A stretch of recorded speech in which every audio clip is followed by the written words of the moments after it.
नमस्कार, आप देख रहे हैं शहर का सबसे लोकप्रिय चैनल हिंद बिहार। भागलपुर के जवाहरलाल नेहरू चिकित्सा महाविद्यालय अस्पताल मायागंज की चरमराई स्थिति को लेकर मरीज के परिजनों द्वारा प्रदर्शन करने का मामला सामने आते रहता है। वहीं कभी एक्सरे मशीन बंद तो कभी मेडिसिन विभाग बंद तो कभी अन्य कोई विभाग बंद होने से मरीजों को काफी परेशानियों का सामना करना पड़ता है। आज फिर ऐसा ही कुछ मामला सामने आया है।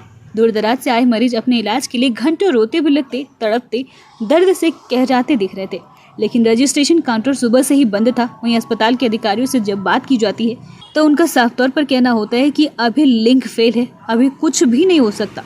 चिकित्सक से जब मरीज मिलने जाते हैं तो उनका कहना होता है कि पहले रजिस्ट्रेशन पेपर लेकर आइए, तभी आपका इलाज होगा। अब सवाल यह उठता है कि मरीज आखिर करे तो क्या करें? क्या इसी तरह सरकारी व्यवस्था चरमराई रहेगी? क्या इसका सुध लेने वाला कोई नहीं? जैसे ही लाइन में लगे हुए हैं, बोल रहे हैं लिंक ही नहीं है, बहुत दूर से आए हुए हैं, परबत्ता से आए, खगड़िया डिस्ट्रिक्ट से। पेशेंट को क्या परेशानी है? सर में दर्द है पेशेंट को, सर में दर्द है। सुबह से दर्द था तो आज 10 बजे से ही आए हैं। हाँ, 11:15 बजे आए, तब तक में यहाँ लिंक मतलब बंद हो चुका था। उसके बाद में 1 घंटा के बाद यानी कि अब 2 बजने वाला है, पर अभी तक नहीं आया है। सिकंदरपुर में टीएमयू के रिटायर्ड प्रोफेसर अंजनी कुमार ठाकुर के यहाँ मगध यूनिवर्सिटी की स्नातक की 1.5 लाख कॉपियां मिली। इसे मूल्यांकन के लिए उनके आवास पर भेजा गया था। सभी कॉपी 2021-22 सत्र की है। इसका रिजल्ट भी जारी हो चुका है। रविवार की देर रात को ये कॉपियां ट्रक पर लाद कर बोधगया भेजने की तैयारी चल रही थी। इसी बीच स्थानीय लोगों ने संदेह होने पर मुजाहिदपुर पुलिस को सूचना दे दी। पुलिस ने ट्रक को वहीं रोक दिया और मगध यूनिवर्सिटी के परीक्षा नियंत्रक से बात की। फिर अंजनी ठाकुर से आवेदन लेने के बाद ट्रक को बोधगया रवाना कर दिया गया। प्रोफेसर अंजनी ठाकुर ने बताया कि मगध विश्वविद्यालय ने इस वर्ष जून में मेरे पास मूल्यांकन के लिए कॉपी भेजी थी। यहाँ अलग अलग विषयों के प्रोफेसर से कॉपी की जाँच कराता हूँ। किसी ने पुलिस को गलत सूचना दे दी थी। नियमानुसार ही सभी काम हुआ है। अन्य यूनिवर्सिटी की भी कॉपियाँ मूल्यांकन के लिए यहाँ आती है। और क्या कहते हैं, लगभग 4 लाख कॉपी थी। सारी कॉपी आपके पास आई थी? किस माने सेशन की थी ये कॉपियाँ? ये 21-22 पहले का ही था। 21-22? हाँ। और सेशन लेट होने की वजह से हाँ, पहले भेज भी चुके हैं कॉपी। Part 1, part 2, part 3? हाँ, वही सब। तो आपको सर भेजा गया था? नहीं, कुछ सब्जेक्ट का था, कुछ सब्जेक्ट वहाँ भी देता गया होगा। हाँ। सुल्तानगंज अगवानी पुल में शनिवार को कार्य करने के दौरान एक मजदूर को सिर में चोट लगने पर इलाज के दौरान उनकी मौत हो गई। इस मामले में मृतक मजदूर विक्रम ताती के छोटे भाई विनीत ताती ने बताया कि अगवानी पुल के पाया नंबर 6 में हमारे बड़े भाई विक्रम ताती काम कर रहे थे। तभी अचानक ब्रेथ मशीन टूटने पर हमारे बड़े भाई विक्रम ताती के सर में चोट लग गई, जिससे वह गंभीर रूप से घायल हो गए। डॉक्टर ने गंभीर स्थिति को देखते हुए पटना रेफर कर दिया। पटना जाने के क्रम में ही विक्रम ताती की रास्ते में ही मृत्यु हो गई। अगवानी पुल के प्रोजेक्ट मैनेजर संजय कुमार ने मजदूर के पीड़ित परिवार से मुलाकात करते हुए तत्काल सहायता राशि देते हुए कंपनी के द्वारा मुआवजा दिलवाने की बात कही। साथ ही श्रम प्रवर्तक पदाधिकारी अभिनव आलोक ने भी मजदूर के पीड़ित परिवार से मुलाकात करते हुए वर्कमैन कंपनसेशन के तहत कोर्ट के द्वारा कंपनी से मुआवजा दिलवाने की बात कही। मजदूर की मौत हुई, क्या कहना चाहेंगे इस पर, क्या बात हुई? देखिए, अभी जो है ना, जो अगवानी पुल के मैनेजर हैं, कंपनी का नाम है शिमला कंपनी। शिमला कंपनी के मैनेजर से बात की तो उन्होंने बोला कि कंपनसेशन के तहत जो भी पैसा बनता है वो हम लोग कंपनी की तरफ से दिलवाने का कोशिश करेंगे। और लेबर डिपार्टमेंट जो है बिहार शताब्दी के तहत 1 लाख रुपया जो है अनुदान देगी करने के लिए।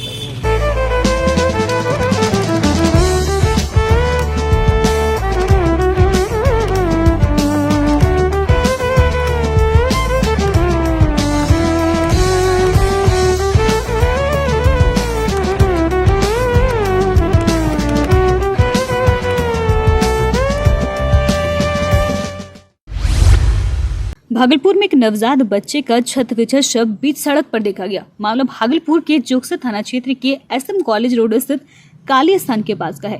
वहीं स्थानीय लोगों के द्वारा बताया गया कि यहां शव आवारा जानवर के द्वारा उठाकर लाया गया है। हालांकि नवजात के शव को कुत्तों ने नोच खाया है। घटना की सूचना पर स्थानीय थानों की पुलिस मौके पर पहुंची और यह पता लगाने में जुटी कि जानवरों ने आखिर शव को लाया कहां से। आसपास के लोग कुछ भी बताने से इनकार कर रहे हैं, जबकि कुछ लोगों ने दबी जुबान से यह भी कहा कि आसपास कोई अस्पताल भी नहीं है, फिर भी यह शव यहां पर आया कैसे। सबका शिनाख्त करना पुलिस के लिए बड़ी चुनौती है। जिला एथलेटिक्स एसोसिएशन के 25वें वर्षगांठ पर 2 दिवसीय एथलेटिक्स मीट का आयोजन भागलपुर के सैंडिस कंपाउंड में 24 और 25 दिसंबर को निर्धारित है, जिसके लिए तैयारियां जोरों पर है। भागलपुर एथलेटिक्स एसोसिएशन इकाई के अध्यक्ष जैद हसन एवं उपाध्यक्ष शिशुपाल भारती ने कहा कि ये 25वां वर्ष खेल का आयोजन सिल्वर जुबली है। एथलेटिक्स एसोसिएशन द्वारा आयोजित खेल में जो जिला स्तर पर अच्छा प्रदर्शन करते हैं, उन्हें सीधे राष्ट्रीय अंतर्राष्ट्रीय स्तर पर खेलने का मौका मिलता है। वहीं एथलेटिक्स एसोसिएशन इकाई का उद्देश्य है कि इस खेल से खिलाड़ियों का पहचान बन सके, इसके साथ ही भागलपुर का नाम रोशन हो। वहीं शिशुपाल भारती ने कहा कि पंचायती राज के सभापति एवं पूर्व मंत्री नरेंद्र नारायण यादव द्वारा खेल का उद्घाटन होगा, जबकि खेल का समापन पूर्व केंद्रीय मंत्री जयप्रकाश नारायण यादव द्वारा किया जाएगा।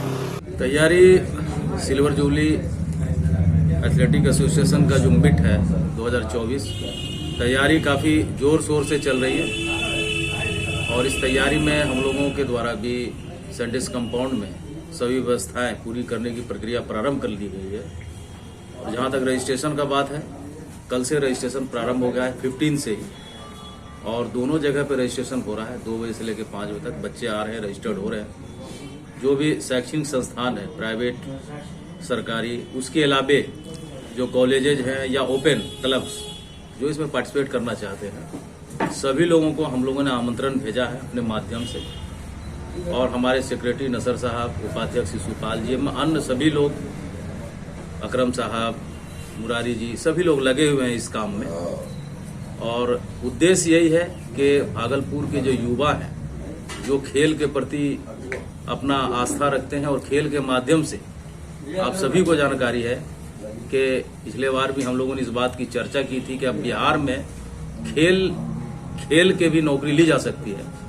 माननीय मुख्यमंत्री जी बिहार सरकार के द्वारा ये ऑलरेडी घोषणा किया गया और नौकरी भी उपलब्ध कराई गई है कि जो खेल के आएंगे खिलाड़ी और नेशनल लेवल पे जो गोल्ड मेडल लेते हैं या स्टेट लेवल पे जो गोल्ड मेडल लेते हैं, और उनका एज लिमिट किया गया है।